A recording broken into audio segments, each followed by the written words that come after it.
হযরত আবু হুরাইরা রাদিয়াল্লাহু আনহু থেকে বর্ণিত, তিনি বলেন, রাসূল সাল্লাল্লাহু আলাইহি সাল্লাম বলেছেন, যে ব্যক্তি বা কোনো লোক আমাকে স্বপ্ন দেখে সে শীঘ্রই জাগ্রত অবস্থাতেও আমাকে দেখবে, কেননা শয়তান আমার আকৃতি ধরতে পারে না। সুবহানাল্লাহ।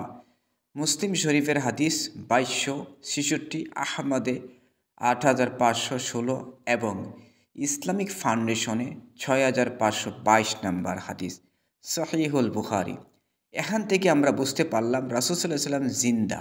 যারা নবীজিকে মৃত বলে তাদের আকিদা গুমরাহী, যা আপনারা সহিহুল বুখারী থেকে দেখেছেন। যে নবীজি বলছে, যারা স্বপ্নে দেখেছে সেজন্য আমাকে জাগ্রত অবস্থায় সত্যিই দেখবে।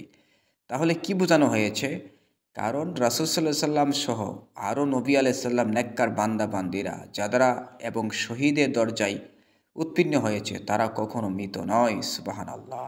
তাই বলবো, দেখেন, এখানে শয়তান আল্লাহ দাবি করতে পারবে কিন্তু নবী দাবি করতে পারবে না। যদি করে ফেলে সাথে সাথে সে জ্বলে যাবে।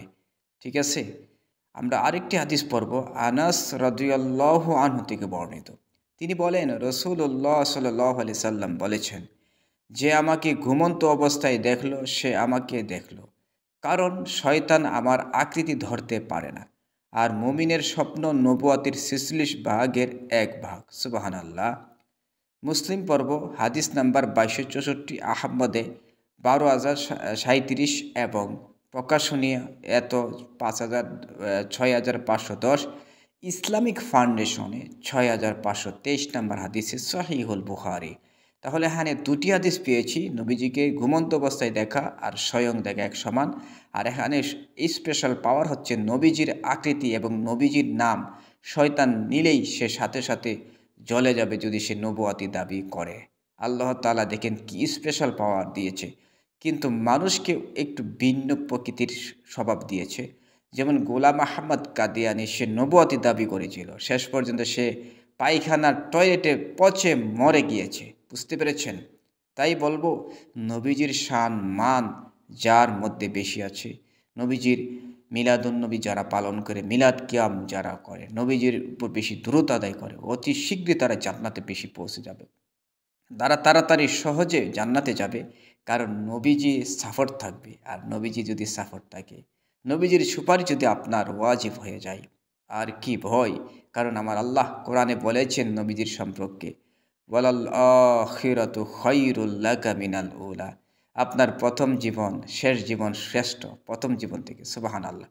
আরেকটি আবু কাতাদা রাদিয়াল্লাহু আনহু থেকে বর্ণিত, তিনি বলেন, নবী সাল্লাল্লাহু আলাইহি সাল্লাম বলেছেন, ভালো স্বপ্ন আল্লাহর তরফ থেকে ও খারাপ স্বপ্ন শয়তানের তরফ থেকে হয়ে থাকে। কেউ এমন কিছু দেখলে যা সে অপছন্দনীয়, পছন্দ করবে না, তখন সে যেন কি করে, বাঁ দিকে থুতু ফেলে এবং ডান দিকে হলে, আর যদি ভালো স্বপ্ন হয় তাহলে আল্লাহ তাআলা শুকরিয়া আদায় করে। সুবহানাল্লাহ। আব্দুল্লাহ ইবনে আমর রাদিয়াল্লাহু আনহু থেকে বর্ণিত, রাসূল সাল্লাল্লাহু আলাইহি সাল্লাম বলেছেন, এক রাতে আমাকে কাবার নিকট স্বপ্নে দেখানো হলো। তখন আমি গৌরবর্ণের সুন্দর এক পুরুষকে দেখলাম। তার মাথায় খুবই সুন্দর লম্বা চুল ছিল, যেগুলো আশ্রে রাখা হয়েছে। চুল থেকে ফোঁটা ফোঁটা পানি ঝরছিল। তিনি দুজনের উপর অথবা বলেছেন দুজনের কাঁধের উপর ভর করে বাইতুল্লাহ তাওয়াফ করছেন। আমি জিজ্ঞাসা করলাম, একে? বলা হলো মাসি ইবনে মারিয়াম আলাইহিস সালাম। এরপর আরেক লোকের সঙ্গে আমার সাক্ষাৎ ঘটল।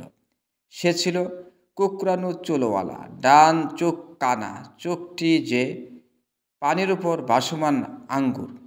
আমি জিজ্ঞাসা করলাম, একে? বলা হলো মাসি ইবনে দাজ্জাল। অর্থাৎ এখানে প্রথমে যার কথা বলা হয়েছে তিনি হচ্ছেন ঈসা আলাইহিস সালাতু ওয়াস সালাম।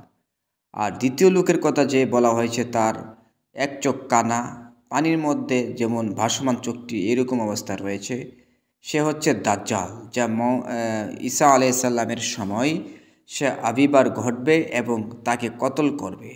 ওই দাজ্জালকে হত্যা করবে ঈসা আলাইহিস সালাতু ওয়াস সালাম। এখানে এ কথাই বোঝানো হয়েছে।